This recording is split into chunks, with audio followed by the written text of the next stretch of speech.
ayat 3 sampai 4.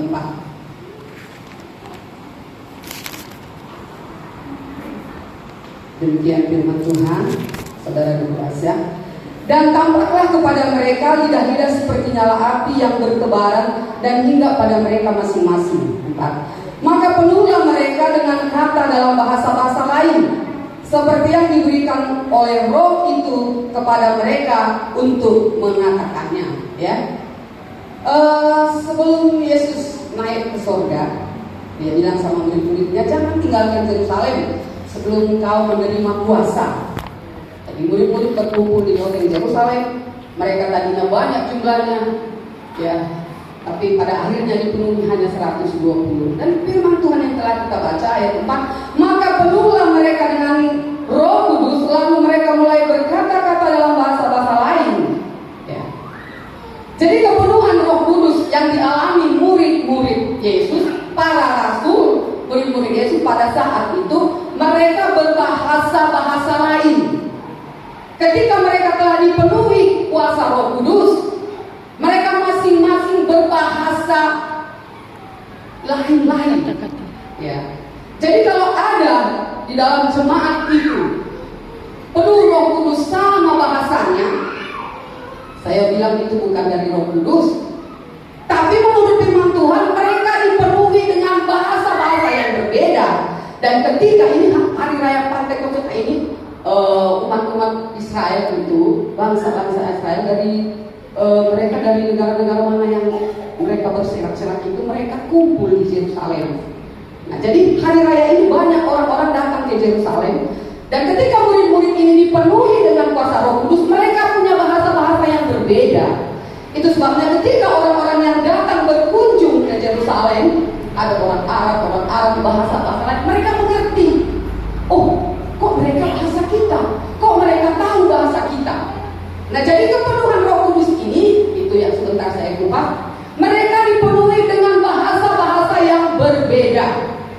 Nah, jadi kalau ada di satu jemaat bahasa Roh Kudusnya itu, kepenuhan Roh Kudus itu sama bahasanya, saya tidak tahu, tapi menurut Alkitab berbeda-beda, ya, berbeda-beda bahasanya.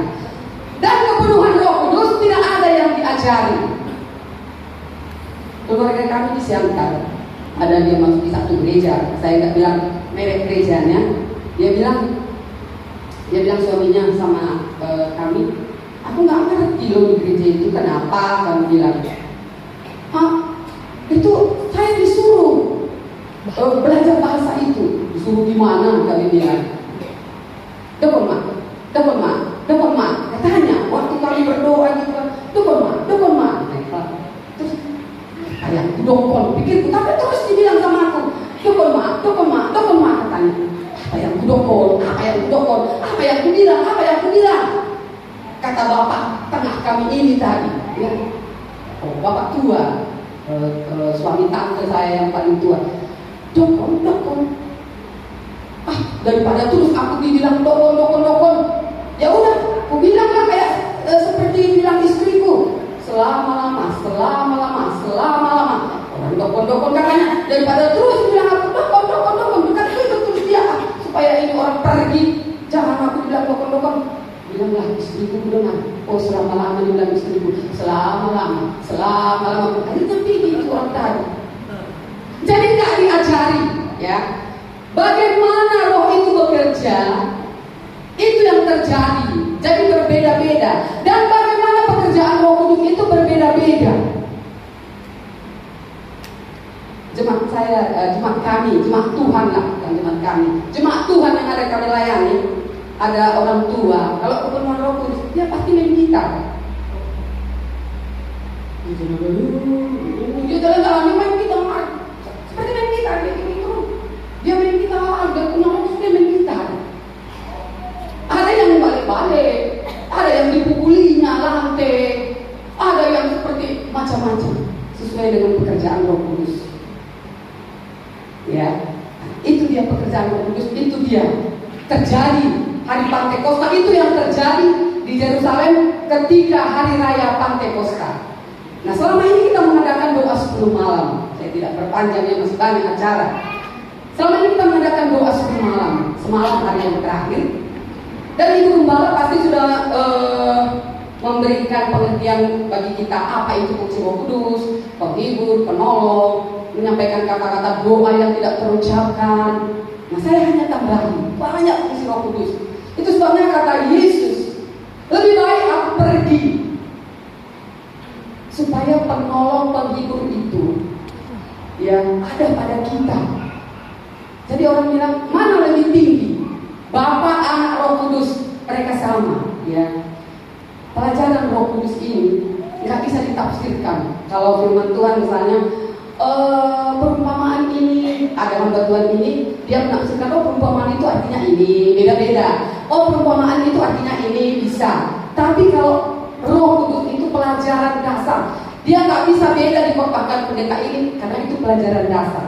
Ya, Roh Kudus itu Bapa, Anak, Roh Kudus dia satu tingkat. Bapa dia menyerahkan anaknya menjelma menjadi firman. Ya. Nah, Roh Kudus ini tugasnya itu untuk menjadi penolong, penghibur. Jadi mereka bertiga ini punya tugas masing-masing. Jadi tidak ada yang lebih tinggi. Dia satu sama, selain para dia. Jadi Allah, Bapa, Anak, dan Roh Kudus itu sama. Ya. Tapi mereka punya tugas masing-masing. Nah, ketika Yesus naik ke surga, Yesus bilang, kau tidak aku biarkan sendiri, maka aku akan mengirim padamu Roh penolong. Setelah Yesus naik, ada tugas Roh penolong. Nah, tugas-tugas Roh penolong itu, Roh Kudus itu, yang setelah dipaparkan Ibu Gembala, Bapak Gembala mungkin beberapa, saya akan tambahi. Kita buka di dalam 2 Korintus pasal 1. Banyak ayat ya, kita belajar ayat karena ini pelajaran ya. 2 Korintus pasal 1. Kita buka 2 Korintus pasal 1. 2 Korintus pasal 1 ayat 22.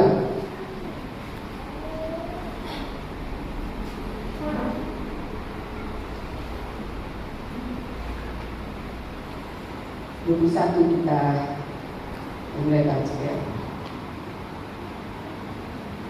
Sudah dapat 2 Korintus pasal pertama ya, salah. 2 Korintus pasal pertama pasal 1 ayat 21 sampai 22, demikian firman Tuhan.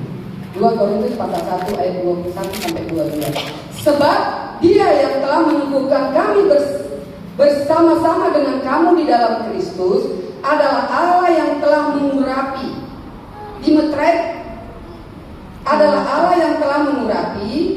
dimeteraikan tanda miliknya atas kita dan hati kita sebagai jaminan dari semua yang telah disediakan untuk kita. Ini perjalanan Rasul Paulus. Seharusnya dia pergi ke satu tempat, tapi ada orang satu tempat, kalau kalian baca nanti, akhirnya Paulus tidak ke tempat lain, dipimpin oleh kuasa Roh Kudus. Dan ayat ini, dimeteraikan tanda miliknya atas kita dan hati kita sebagai jemaat. Dimeteraikan tanda miliknya atas kita dan yang memberikan Roh Kudus di dalam hati kita sebagai jaminan dari semua yang telah disediakan untuk kita. Jadi fungsi Roh Kudus, selain daripada apa yang telah dikotbahkan Bapak Ibu Gembala, fungsi Roh Kudus itu adalah jaminan, meterai, sebagai jaminan di dalam kehidupan kita. Ya, saudara yang terkasih, siapa sini yang punya utang? Angkat tangan aja, gak usah malu. Utang CU, utang apa, segala macam. Pokoknya utang, angkat tangan. Siapa yang punya utang? Aku enggak punya utang. Saudara angkat tangan aja. Siapa yang punya utang? Ya. Utang CU lah, utang apalah, macam lah, berbagai macam. Datang guru di utang, datang syariah, di utang semua. Ya.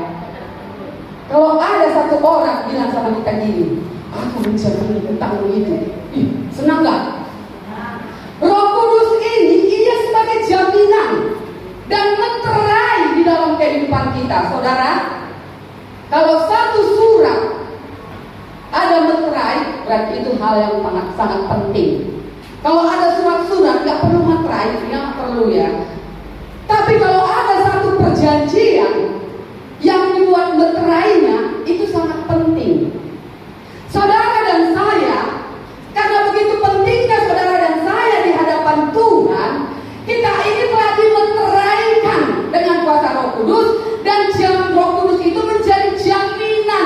bagian kita sampai kita memperoleh seluruhnya.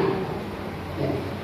Seluruhnya apa? Apa yang dijanjikan oleh Tuhan bagi setiap anak-anak Tuhan? Ketika kita percaya ada janji-janji Tuhan di dalam Alkitab, berapa ratus janji Tuhan. Firman Tuhan bilang, Roh Kudus itu jadi meterai, jadi jaminan bagi kita untuk memperoleh seluruhnya. Jadi apa yang saudara takutkan? Kalau Roh Kudus itu menjadi satu meterai, berarti saudara dan saya penting, karena Roh Kudus itu merupakan meterai dan jaminan bagian kita. Berarti kita sangat penting di mata Tuhan. Jadi saudara jangan membeli-membeli jadi anak Tuhan. Kita ini penting. Kita orang penting di hadapan Tuhan. Itu sebabnya Dia berikan Roh Kudus itu menjadi satu meterai. Coba saudara, antara saudara punya utang 100 juta, taruh perjanjian.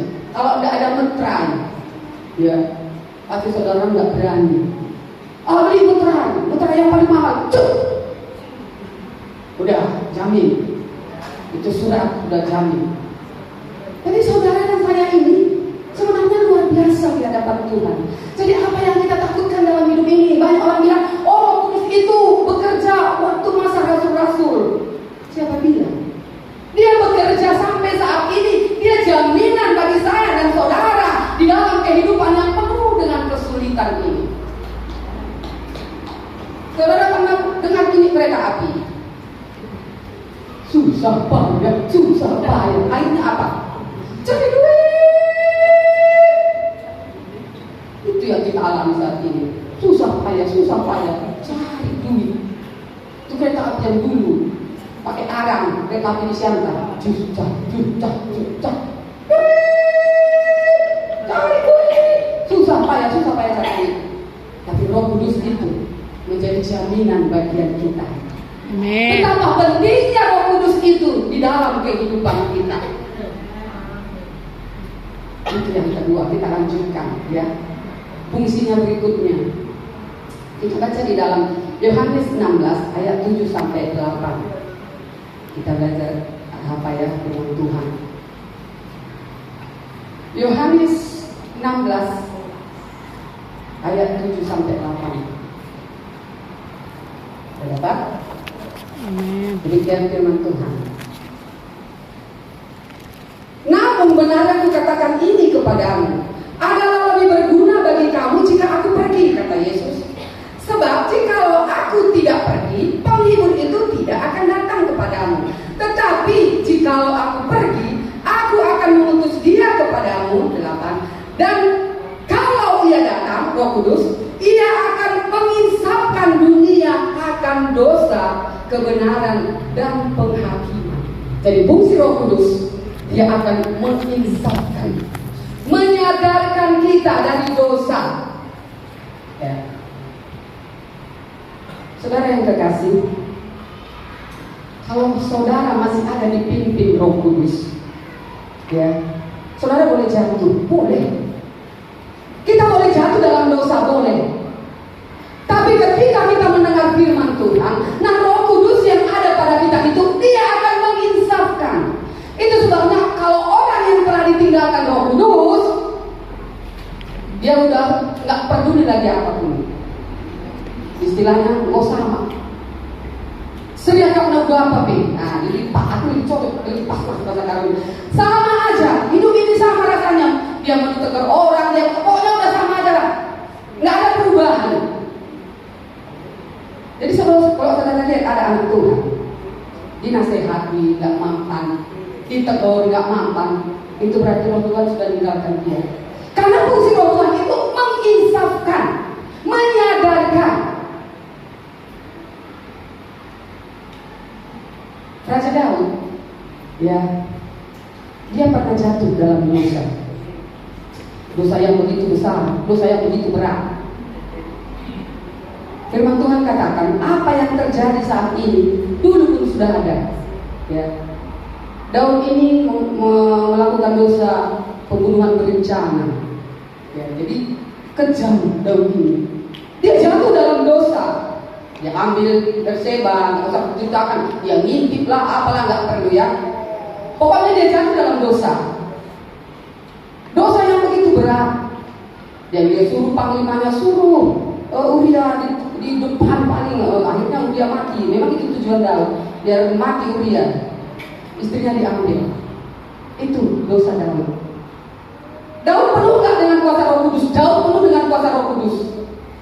Ketika Samuel mengurapi Daud, masih kemerah-merahan dibilang firman Tuhan. Mulai saat itu berkuasalah Roh Tuhan atas Daud. Jadi dia waktu kecil pun dia sudah dipenuhi dengan kuasa Roh Kudus, sudah berkuasa Roh Kudus atas dia. Sehingga ketika dia melawan Goliat, apa dia bilang? Kau datang dengan pedang, tapi aku datang dengan nama Tuhan. Goliat bilang apa? Aduh anjing, kau pikir aku ini masa anak kecil kau suruh melawan aku? Goliat dia setengah meter. Tangan jari-jarinya ada 6. Pedangnya berapa meter panjangnya? Dia orang tertinggi. Satu tidak ada yang berani melawannya, tapi Daud, karena dia penuh dengan kuasa Roh Tuhan, dia berani melawan Goliat. Tapi Daud juga manusia biasa, dia juga jatuh di dalam dosa. Tapi ketika Nabi Nathan, ya, ketika Nabi Nathan datang, ada itu di dalam Mazmur 1 ayat 13. Ketika Nabi Nathan datang untuk menasehati Daud dengan satu perumpamaan, Daud sadar. Daud gak bilang sama Tuhan, Tuhan ampuni aku Tuhan, jangan ambil kerajaanku ini Tuhan, aku sudah nyaman di sini. Tuhan, aku sadar, ampuni aku. Jangan ambil kuasa dari aku, jangan ambil sebagai aku raja, jangan ambil kekayaan, kemewahan ini semua jangan ambil. Tapi satu perkataan Daud, saudara nanti buka di rumah ya, karena terlalu banyak waktu kita. Daud bilang apa? Daud sadar, Daud insaf, dan Daud bilang apa? Jangan ambil rohmu dariku Tuhan. Saudara yang kekasih, begitu pentingnya roh Tuhan bagi Daud. Karena dengan roh Tuhanlah Daud mampu ya memimpin bangsa Israel sebagai raja. Karena begitu banyak tantangan yang dihadapinya. Anaknya Absalom, dia memungkinkan Daud menjadi raja. Anaknya sendiri. Tapi Daud penuh dengan roh Tuhan. Daud dipenuhi dengan Roh Kudus. Dia mampu melawan, menghadapi. Gak mungkin dilawan dengan kekerasan anak. Nah, ketika Daud jatuh dalam dosa, dia minta apa? Dia bukan bilang, Tuhan kokohkan kerajaanku, Tuhan ampuni aku, jangan ambil kerajaan ini. Tapi apa kata Daud? Tuhan, jangan ambil rohmu dariku. Jangan ambil rohmu dariku. Sebab Daud tahu, Daud mengerti, ketika roh Tuhan itu diambil dari dia, dia tidak bisa berbuat apa-apa. Saul beda dengan Saul. Firman Tuhan bilang, ketika Saul jatuh dalam dosa dan roh Tuhan meninggalkan Saul, firman Tuhan bilang, maka masuklah roh iblis kepada Saul. Akhirnya Saul bunuh diri. Dia bilang sama orang yang yang ikut-ikut dia bawa-bawa senjatanya, bunuh aku. Tuh panggilannya tidak mau, tapi akhirnya dia bunuh sendiri. Lihat orang yang sudah ditinggalkan dengan roh Tuhan. Bagaimana orang yang telah ditinggalkan roh Tuhan? Perbedaan Saul gimana dengan perbedaan Daud? Daud dia insaf. Dia bilang, Tuhan jangan ambil rohmu dariku. Saul dia tidak insaf karena apa? Roh Tuhan sudah meninggalkan dia. Maka masuklah roh iblis yang menguasai Saul. Dan kalau roh iblis masuk, apa yang terjadi? Banyak hal-hal yang terjadi di luar kehendak Tuhan di dalam kehidupan kita. Itu yang terjadi, ya. Nah, kalau kita telah berjalan dipimpin dengan kuasa Roh Kudus, apakah Roh Kudus tidak bisa meninggalkan kita? Bisa, seperti Saul. Ya. Kenapa Roh Kudus itu bisa meninggalkan meninggalkan kita karena kita mendukakan Roh Kudus. Roh Kudus itu seperti pribadi. Yesus, dia bilang, Yesus, firman Tuhan katakan, dia Allah yang cemburu. Yesus bisa menangis, Yesus bisa berduka. Roh Kudus juga sama. Roh Kudus bisa berduka. Dan ketika kita mendukakan Roh Kudus, Roh Kudus akan meninggalkan kita.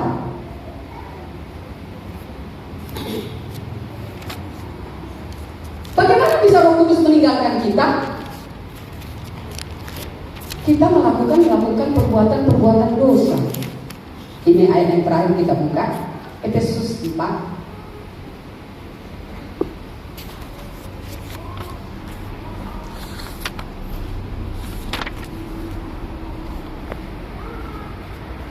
Efesus pasal 4 ayat 30. Efesus 4 ayat 30. Dan janganlah kamu mendukakan Roh Kudus Allah yang telah memeteraikan kamu menjelang hari penyelamatan. Janganlah kamu mendukakan Roh Kudus. Kalau kita baca perikop yang di atas, ditulis di situ manusia baru. Ya. Kita harus hidup dengan manusia baru. Manusia lama, jangan kau mencuri. Itu yang mulai, kalau kita baca mulai ayat 17 sampai ke bawah, dia bilang itu jangan mencuri, jangan ini, banyak perbuatan-perbuatan daging. Itulah yang menyebabkan kita mendukakan Roh Kudus. Ya. Padahal dia tadi telah memeteraikan kita. Dia bilang mendukakan Roh Kudus Allah yang telah memeteraikan kamu menjelang hari penyelamatan. Ini menjelang hari penyelamatan global ya, bukan penyelamatan Yesus di kayu salib. Ya. Penyelamatan akhir zaman, penyelamatan di mana dia datang menyongsong kita sebagai gereja Tuhan. Penyelamatan yang itu bukan penyelamatan dari awal kita diselamatkan penebusan di kayu salib, tapi penyelamatan global. Menjelang hari penyelamatan itu, kapan itu? Sekarang. Ya. Akhir dari akhir zaman, sekarang waktunya. Jadi jangan kita mendukakan Roh Kudus supaya Roh Kudus itu tidak meninggalkan kita. Padahal Roh Kudus tadi telah memeteraikan kita menjelang hari penyelamatan. Penyelamatan kapan itu? Sekarang. Karena sekarang adalah akhir daripada akhir zaman. Dia telah memeteraikan kita. Dia telah menjadi jaminan bagian kita. Jangan kita mendukakan Roh Kudus dengan berbuat semau kita. Manusia baru ini harus ada dalam hidup kita. Manusia lama kita apa? Suka jelekan orang, itu manusia lama. Mencuri, memfitnah, itu manusia lama. Ya. Saya khotbah malam ke-8, saya bilang renungkan. Karena ada anak-anak Tuhan, tadinya dia sudah dipenuhi Roh Kudus, tapi Roh Kudus telah meninggalkan dia. Saudara, kalau Roh Kudus telah meninggalkan saudara, saudara meminta kembali itu sangat susah. Lebih susah dari awal meminta daripada mempertahankan. Dan kalau udah hilang, susah untuk menerima kembali.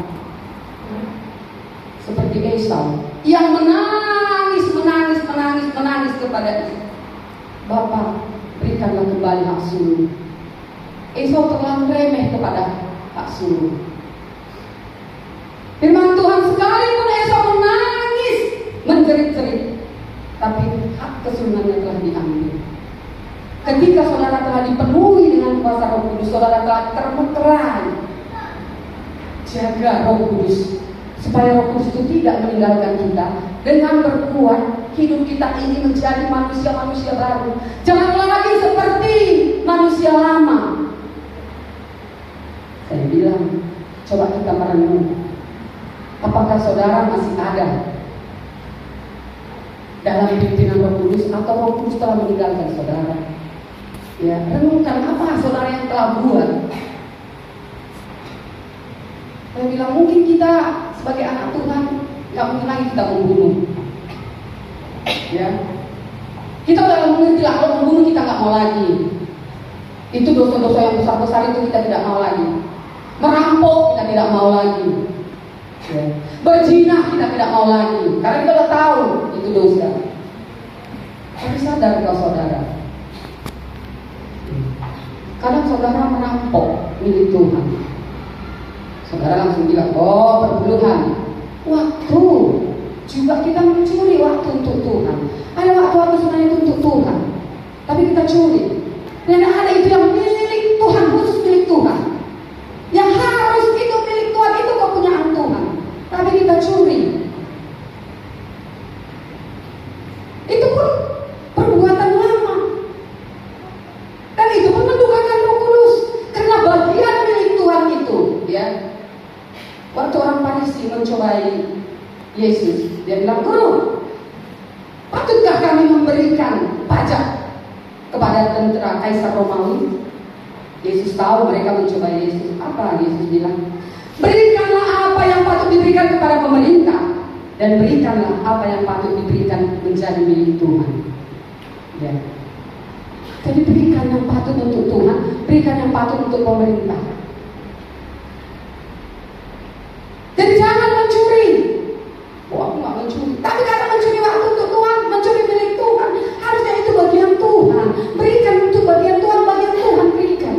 Jangan curi, jangan ambil. Jangan bilang, oh aku penuh dengan Roh Kudus. Mungkin sekali, 2 kali saudara gak sadar. Tapi lama-lama saudara menjadi kebiasaan. Akhirnya Roh Tuhan itu, Roh Kudus itu meninggalkan saudara.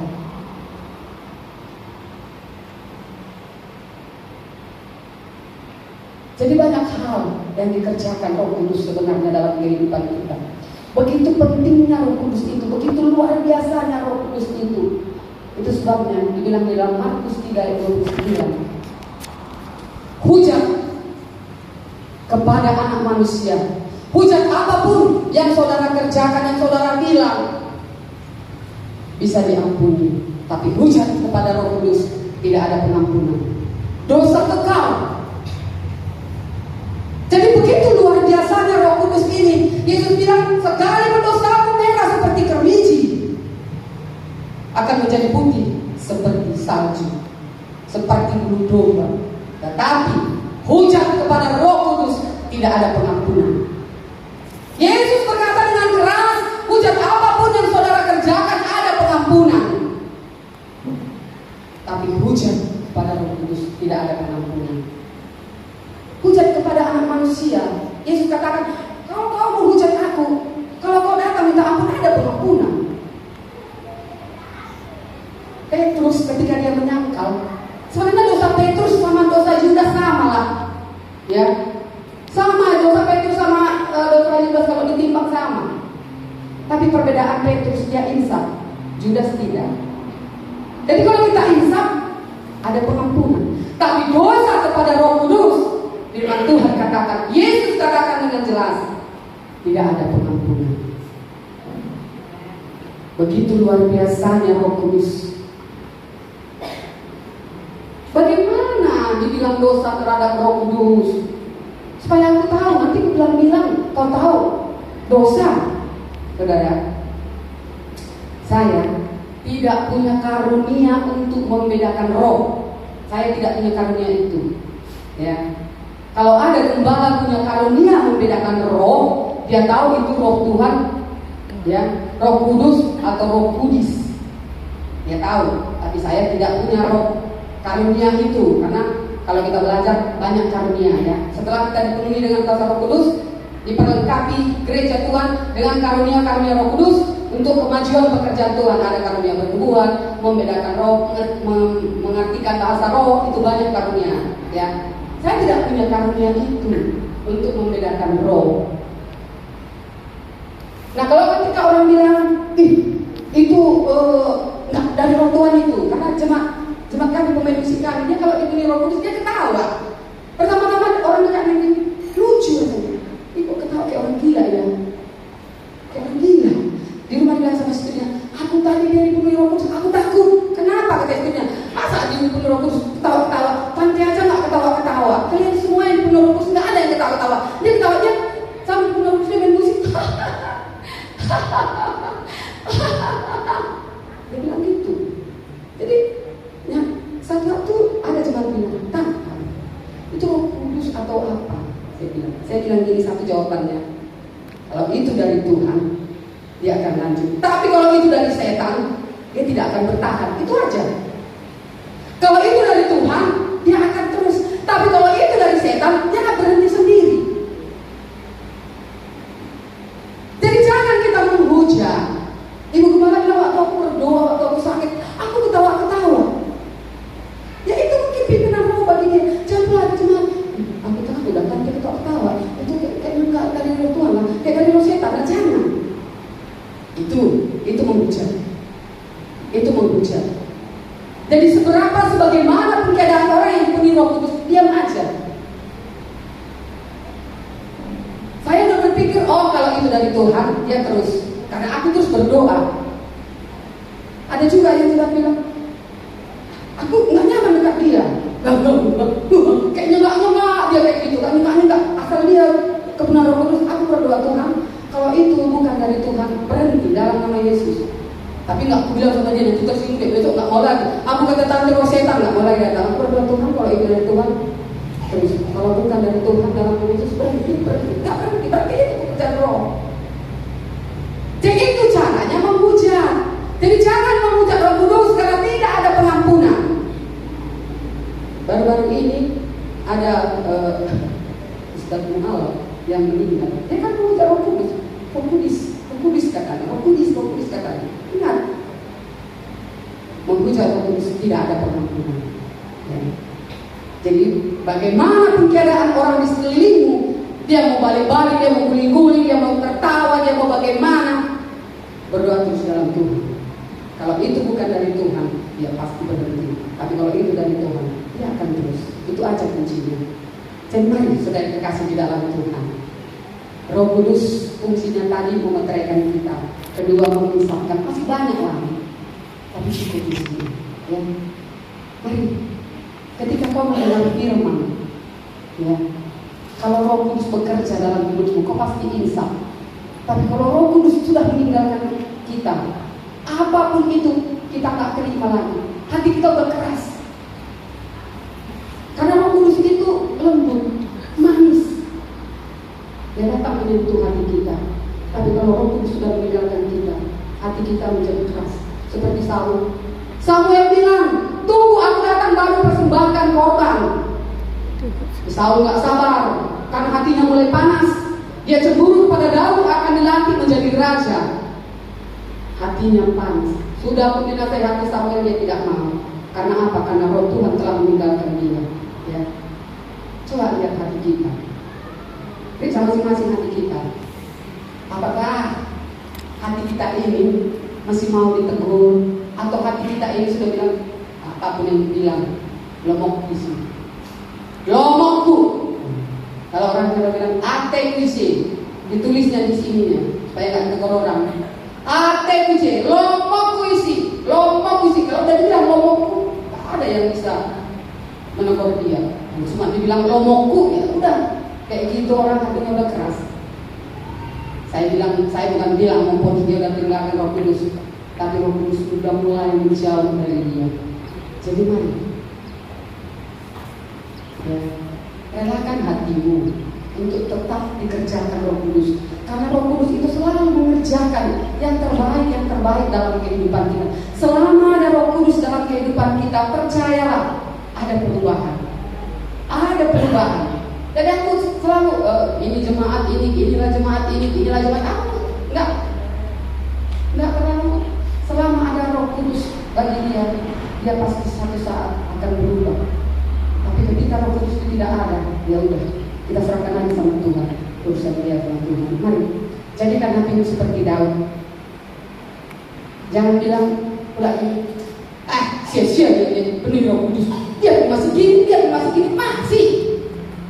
Kalau nggak masih kayak gitu pun kita nggak seperti Henok, langsung kita naik ke surga. Kadang-kadang kita jatuh, kadang-kadang kita berdosa, masih. Tapi kalau kita dipenuhi dengan Roh Kudus, kita sadar, oh tadi salah. Ketika berdoa, oh Roh Kudus tegur kita, kau salah. Tadi salah. Oh iya ya, salah. Saat itu fungsi Roh Kudus itu. Tapi kalau nggak ada lagi Roh Kudus, udahlah kau mau mencuri, kau mau membohong, apapun ada sama aja. Karena tidak ada yang menyesatkan kita. Saudara, ada satu kesaksian yang luar biasa. ketika kami pertama melayani di Nampen, rumah kami dekat pekuburan, ya. Rumah kami ada dekat pekuburan umum. Jadi orang mau meninggal itu dibawa dari depan rumah.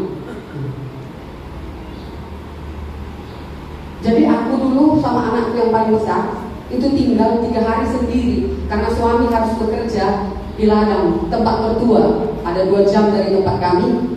Ya, jadi aku ditinggalkan itu 3 hari aku ditinggal. Hari Senin dia pergi, nanti hari Kamis itu pun sudah malam baru nyampe karena pengangkutan susah zaman dulu, ya jalan rusak segala macam. Jadi aku ada di rumah itu bersama dengan anakku yang masih umur 3 bulan. Satu waktu mulai aku ditinggal, kalau ditinggal 3 bulan aku ke ladang karena cuma belum bisa memenuhi kebutuhan kami. Dia pergi. Setelah dia pergi jam 6 sore, anakku ini nangis. Biasa kan anak-anak nangis bayi. Maaf kakak, kasih minum. Nangis terus, Bu Ayun. Dia nangis terus nggak berhenti mulai jam 6 sampai jam 7 masih nangis terus. Jam 8 nggak berhenti nangis. Saya Ayun masih nangis. Saya letakkan masih nangis, semua terus masih nangis. Jam 9 malam, saya nggak makan-makan karena ketakutan. Jam 9 malam, nah tetangga nggak ada, ya tetangga nggak ada. Kalau orang masyarakat belum pernah sana, almarhum mama ini belum pernah. Tetangga nggak ada. Mulai jam 9 saya udah mulai takut. Sekarang baru saya mengerti apa itu baby blues dibilang. Saya banting anak saya di tempat tidur karena saya udah ketakutan, marah. Padahal saya udah berdoa, Tuhan, gimana anakku ini? Tuhan, apa yang terjadi? Tapi karena udah lebih dulu khawatir, takut, saya lempar anakku ke tempat tidur. Saya menangis. Saya mengerti, oh waktu itu saya baby blues itu ya, nggak ada kawan untuk mengurus anak ini. Saya menangis, sudah sayang diri. Jam 9 malam, terus dia menangis. Akhirnya setelah saya berdoa dan menangis, saya gendong lagi dia dengan ada satu kebencian gitu. Kok anak ini kok nangis ya, kok pokoknya saya takut, benci, semua udah bercampur di situ. Ya, saya gendong lagi, saya diam, udah sampai jam 10 malam, itu belum makan, anak terus nangis, dimarahin pun masih nangis. Saya ambil keputusan, saya harus lari ke tempat jemaah karena rumah kami dengan perkampungan itu agak jauh, ya. Saya ambil keputusan, oh saya harus lari. Saya takut, mulai merinding, pokoknya saya mulai takutan. Saya ambil gendongan, saya ambil inisiatif, saya harus lari ke tempat jemaat, ke kampung lagi ya, karena rumah itu tersendiri, dekat pekuburan. Kenapa di sini diambil? Nanti kau bilang gitu, nanti kau bilang kalau hamba Tuhan kan biasa, yang murah, yang orang nggak mau pakai. Gitu kalau hamba Tuhan, yang mahal gak sanggup karena baru, yang murah lah, walaupun kayak gitu ya pokoknya murah, ambil. Ketika saya mulai buka pintu, saya mau lari, ada suara yang saya dengar, ya. Dia bilang apa suara itu? Bukan suara hati, karena kita kan mau melakukan dosa, ada suara hati kita bilang jangan. Ini benar-benar suara saya dengar. Dia bilang apa? Kalau kau lari, kau pasti kalah. Kalau kau lari, kau pasti kalah.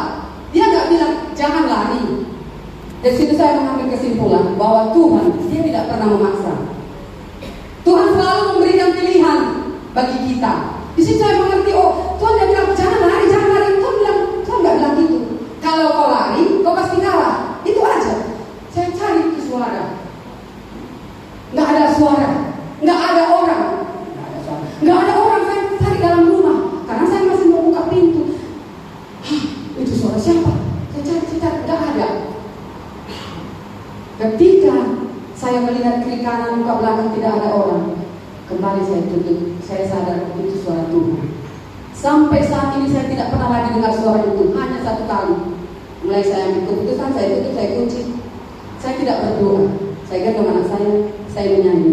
Dalam nama Yesus ada kemenangan. Saya keliling dalam rumah itu dengan nyanyian. Dalam nama Yesus ada kemenangan. Dalam nama Yesus ada kemenangan. Dalam nama Yesus ada kemenangan. Dalam nama Yesus ada kemenangan. Saya tidak tahu berapa lama saya bernyanyi.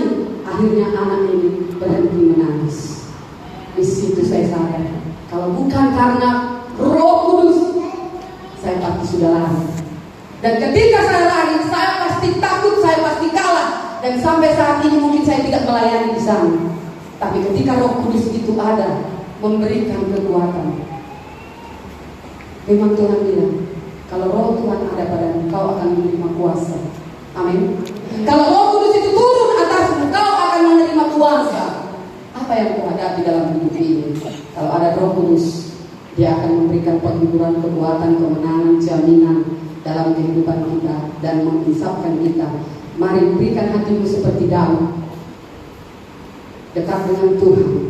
Ada satu kekuatan. Jangan ambil rohmu dariku, kata Daud. Mari, jangan ambil rohmu dariku Tuhan. Tetaplah berdoa, tetaplah minta pimpinan kuasa Tuhan. Kita datang kepada Tuhan. Kita mau angkat pujian lagu-lagu. Hanya dekat Allah, rasa tenang hatiku, bersekutu dengan Tuhan. Itu menjadi satu kerinduan bagi kita. Jangan ambil rohmu Tuhan. Itu menjadi permohonan dalam